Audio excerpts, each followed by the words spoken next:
Pang-araw-araw na pagninilay sa Ebanghelyo para sa Nobyembre 21.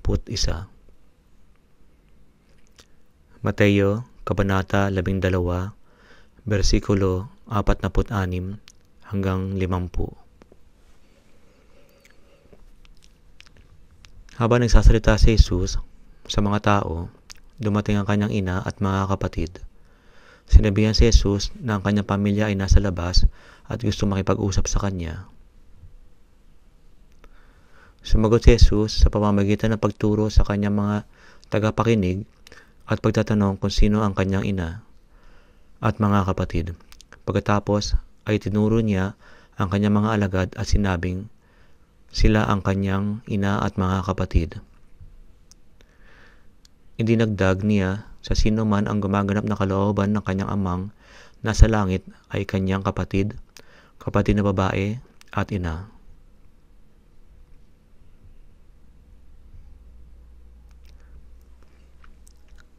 Paano natin maiangkop ang ebanghelyong ito sa ating pang-araw-araw na buhay?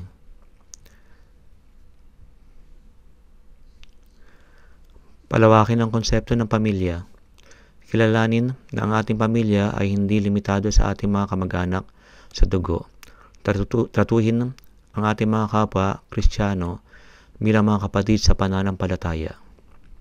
Unahin ang espiritual na relasyon, bigyan prioridad ang ating relasyon sa Diyos at sa ating kapwa mananampalataya.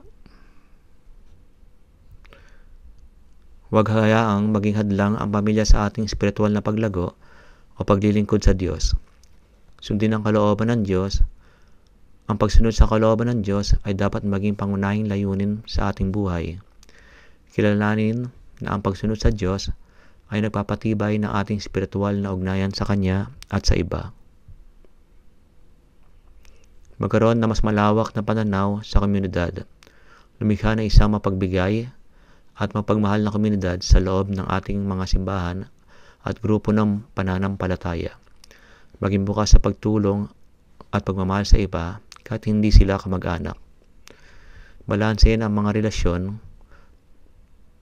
Pahalagahan pa rin ang ating pamilya sa dugo, ngunit huwag hayaang maging hadlang ito sa ating spiritual na paglago. Maghanap ng paraan upang pagkasunduin ang mga pangangailangan ng pamilya at ang ating spiritual na buhay. Magkaroon ng mas malalim na pag-unawa sa pagkakakilanlan.